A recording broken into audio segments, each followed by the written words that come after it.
Welcome back to the Cape Copcast. I'm Officer Mercedes Simons. Lisa is on a vacation. She's a very lucky lady, but I am joined by two awesome guests. One's returning, one's brand new. My name is Brandi Tucker, and I'm a victim advocate at the Cape Coral Police Department. And I'm Tara Moser. I'm a licensed clinical social worker here in town. Perfect. So we have you here today. We're very excited because March-ish is Heart Health Awareness Month, especially for women, right? February was the biggest theme for the month of heart health, but it goes from February to April 9th is their Women of Impact Go Red to share heart health for women especially. I love it. So we have a long, expansive time period. So we have a lot of ground to cover. What is your initiative covering now? As a clinical social worker, we do a lot of work with you guys for your own mental health, but also for victims that you work with. And so I was nominated as the 2026 Women of Impact here for Southwest Florida through the American Heart Association. Wow. And yeah, that's a big deal. Exciting. We don't have to glaze over that. That's a big deal. Thank you. A big deal. How do you get nominated for that? They came to me and said I was nominated and would I accept? And I will own that I said no at first. Why? I am very private in general. I don't like to share my story. And so I said no, thank you, but no, I'm not ready. And they came back and said, but you have a story you need to tell, and will you try it? And then I said yes. So that's amazing. So this month we're rolling out Heart Health Awareness Month in honor of Tara being nominated. We are handing out bracelets to the employees of the Cape Coral Police Department in honor of Heart Health Awareness Month, and they are red. So if you guys at home want to wear red to honor the month until April 9th, I guess it's more than a month, February to April 9th, but wear red for Heart Health Awareness. Well, we're happy you're here. You're obviously making an impact. Would you like to share your story? I can share a little bit. So as a child, I was diagnosed with a congenitive heart defect, and I lived my life pretty normally, as anyone does, I thought, played sports, normal teenage, all that stuff, and had always been told, you'll know when something's wrong. Until last year, nothing had ever been wrong. And so last year, I started to have what I thought was some symptoms, and I went to the doctor and was dismissed and was told, oh, it's just because you're female. It's because of your hormones. It's your mental health, which is ironic considering what I do for a living. And I said, no, it's not. But I let it go for a little bit. And then I fought back and said, something's really wrong, and ended up getting to my actual doctor and found out something was wrong. My aorta had stopped functioning properly. And then by April, I had a pretty significant procedure and had major heart surgery at the University of Miami in June. Wow. So That's incredible. So did you go to your primary care and they kind of brushed you off, or did you go to a cardiologist? How did that whole progress my work? primary was great. She was the one pushing for me to go to the cardiologist, who I have had my whole life. I could not get into my actual cardiologist. I got into a PA, and that's who was dismissive, ironically a female also.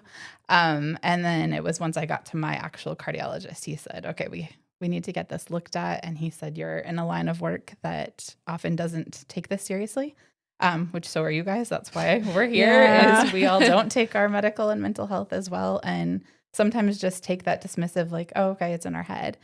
And that's part of my campaign, is that education and advocacy of it's not in your head, trust your gut. You did an incredible job advocating for yourself and knowing your own body. Yeah. This year, Tara is our keynote speaker for Candlelight. Candlelight is going to be held on Thursday, March 26th at 7 p.m. And for those of you that are not aware, Candlelight is a celebration that we put on for those in the community who have lost a loved one, victims of crime.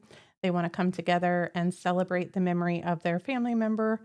They can bring photos in, and we have a large turnout from the community, and we're looking forward to seeing everyone. Looking forward to being part of that and celebrating kind of those memories. And loss is hard, but being there for each other and being a witness to each other's grief can be so important. I think the biggest thing with the candlelight is not feeling alone in your loss. And being able to come together and celebrate that is pretty big for a lot of people. I think that's why it's so well attended, is because you just, for the moment, you're allowed to grieve, you're allowed to feel it, and you're not alone. You're definitely not alone. Yeah, that's why we have you, one of our favorite They're all favorite. You're all favorites, but one of our favorite victim advocates, as far as you're one of the people, and we've had you on the podcast before, but you'll actually go out to the scenes of, someone who has lost their loved one, and you help them through, which I think makes a big impact. Thank you. So, in terms of law enforcement, what advice do you have to offer to police officers? Don't just go and give. You've got to listen. I know you guys get your annual checks and all that stuff, but trust if something doesn't feel right. Advocate for yourself, educate yourself, ask questions, find out what else could be going on. Don't take that no or just wait as an answer. I will tell you, if I would have listened to her, I would not still be alive, they told me. That year mark that she said to check back would have passed without surgery, and I would have had a significant decline, according to the doctors. So as first responders, you guys need to listen to your bodies too and trust yourselves. Yeah. What would you say some of serious heart issues are the symptoms to look out for to get checked with? Struggle breathing, shortness of breath, especially. Maybe I jokingly tell people my first sign was I got winded making the bed, which sounds really ridiculous, but putting that fitted sheet on and I was out of breath, and I thought something's not right. You're not supposed to be out of breath putting a fitted sheet on your bed. So listening to that, any discomfort, for me, it wasn't chest pain, it was discomfort. So when they said, oh, you're having chest pain, I never had chest pain. I had an uncomfortable feeling in my chest. And so just trusting that you know what those symptoms are, what doesn't feel like your normal. Yeah, I think that's really important, both internally for us to relate to our officers and people that work here, and then also the community. I think that's why the podcast is cool, because you have both aspects. You have both the law enforcement aspect and the community aspect, because maybe someone's listening and they're like, oh, you know what? Like, I have been feeling a little bit off. Let me go get checked. And I think that that's something that can save someone's life. So we're very glad you're here advocating for both us, them, yourself. Did you ever have any of the other symptoms, such as tingling in your arm, anything that would lead to think that it was more than just discomfort, or was it pressure along with the discomfort? For me, it was just something didn't feel my normal. So I never had any of your traditional symptoms, which those aren't for everybody. So that's what they have said is really the important piece, is knowing what is your normal, not everybody else's normal. I think the reason I asked is because as a woman, I always think of pain in my chest or pressure in my chest or the tingling in their arms. And when you read about symptoms for women with heart issues, it can come in the back, it can be shoulder pain. There's so many ways that it masks itself. So you're telling us that if it's something different, out of the ordinary, something you're not used to feeling, you should go to the doctor and just get it checked out. Yeah, I've actually learned that it can be in your head, it can be in your gut, it can be in your back, it can be in your arm. I mean, there's so many different parts of our bodies that it can show up. And so that's where my big piece is, just know your body. Yeah, absolutely. And then, as you know, there's a huge mental component that comes into play too, because I think that's where a lot of stress comes from. Stress doesn't necessarily just come from what you're introducing your body to physically. It's also mental. So having that load, and sometimes we, like you said, we go, and just don't necessarily mentally address things, which I think ends up affecting people physically. I think probably one of the biggest issues that you'll see with law enforcement is hypertension. It's just chronic stress that's not addressed, and that can create a lot of health and heart issues. And then you add that mental stress on top of it, and you're more at risk, increased heart rate, just being on the job. Yeah, and I think that's one of the critical factors of why, and I don't know what the current research has been in the last couple years, but I know historically law enforcement officers don't live that long after we retire, and I think a lot of it is because of just stress that was never dealt with, both mental and physical. There's for sure a component. You've got to handle both pieces. And anything physical, there's going to be a mental component with it. In cardiac rehab, they teach you all the things to do to stay heart healthy, to not go back to whatever caused it. Could be heart disease or congenital or whatever is going on. But they look at the mental health, the physical health, the medications, and the food is a big part of that. So food is something you want to watch. I was surprised at how many foods are not heart healthy that we all tend to grab. Nuts, for example, most people will grab like trail mix or nuts, and Really? nuts are actually not on the heart healthy side when you're in recovery. They want you to avoid that because of all the sodium. The different fruits and vegetables they want you to obviously look at, but making sure you're staying kind of in line, but avoiding red meat, which was interesting. I actually had an opposite situation. So the cardiac rehab guys were a little jealous because I was off red meat like they all were at first, but my iron levels plummeted as a young female coming out of surgery. And so because of that, they would joke as soon as I would feel off or sleepy. They're like, go get a hamburger. And all the little old men would be like, that's not fair. Oh, I love my red meat. I've been doing carnivore for like 2 months and I've thrived off of red meat because it's so satiating. What diet do they recommend? Do they have ones like I think the Mediterranean diet is good for cardiac patients, right? Mediterranean's really high and they're lean into protein heavy.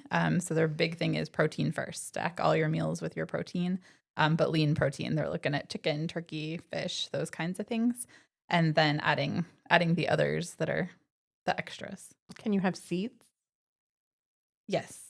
So like pumpkin seeds, but no almonds. Is that almonds with no salt no right. Almonds? And then you can build them back in eventually, but it's all about quantity and making sure you kind of have that balance of what you should have versus not overly processed and extra.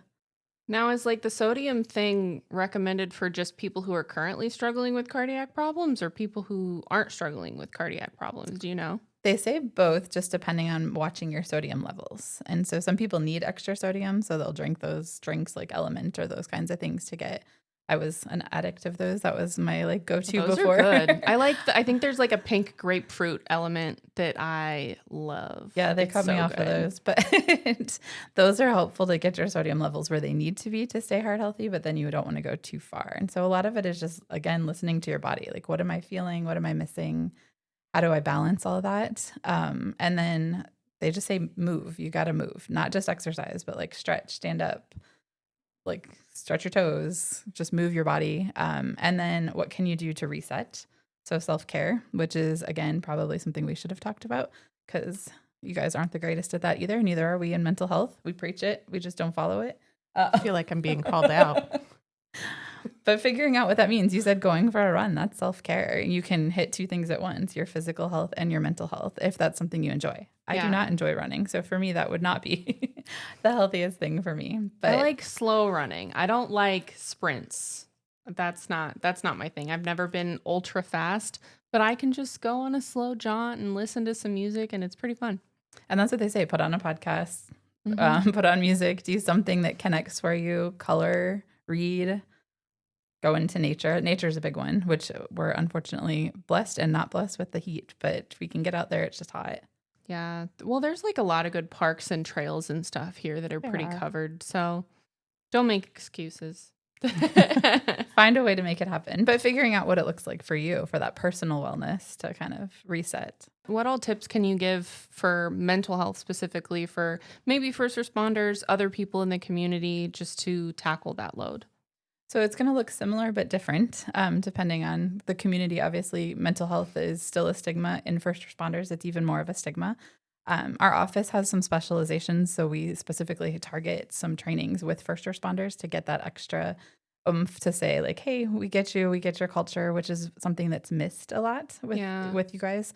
I know the department's adding the peer support, which is fabulous. Trusting your peers, but obviously not depending on that. Some people don't feel safe doing that either. There's a vulnerability. Yeah. But knowing where to go that's safe, where to go that you can talk, and it is confidential. So if you're going to go to a mental health provider, knowing that it is private, it's not going to be publicized out there, but trusting your gut, whether it's a bad call or even a personal situation, both of those things affect your mental health on and off the job. And so knowing that you have the support there, you have people to lean into and who to trust. The victims advocates are great at connecting. I know we've helped connect some officers that way, not even just the victims, but the staff also. Like, who can you go to when something personally is just not feeling great or some of those bad calls? Yeah, definitely. And we have really good insurance too. So the fact that we can go and not pay out an arm and a leg for it. It's literally awesome. $0 right now with the plan you guys have. Your copay is $0. Well, that's awesome. I didn't know that. I do know that. Thank you for that tip. But yeah, you've been great. Thank you so much for sharing all of your tips and wisdom and making such a big impact. And I'm sure we'll see you around a little more. I think you said you wanted to go to roll call and maybe talk a little bit to some of the officers and just give them some just brief advice, bring a little more awareness, just like we've done today. So thank you so much for joining us. This has been awesome. Thanks for having me. And we have our emotional support victim advocate for both of us. She's awesome. Thank you for having me. Thank you for listening to the Cape Copcast, where we dive into the heart of the Cape Coral Police Department safety initiatives, community relations, and the insightful stories of different officers that make up our department. Please like and share our podcast. If you have feedback, you can email capepdpao@capecoral.gov. And remember to follow us on social media. Our handle is @CapePD on all major platforms. Stay safe, stay Cape.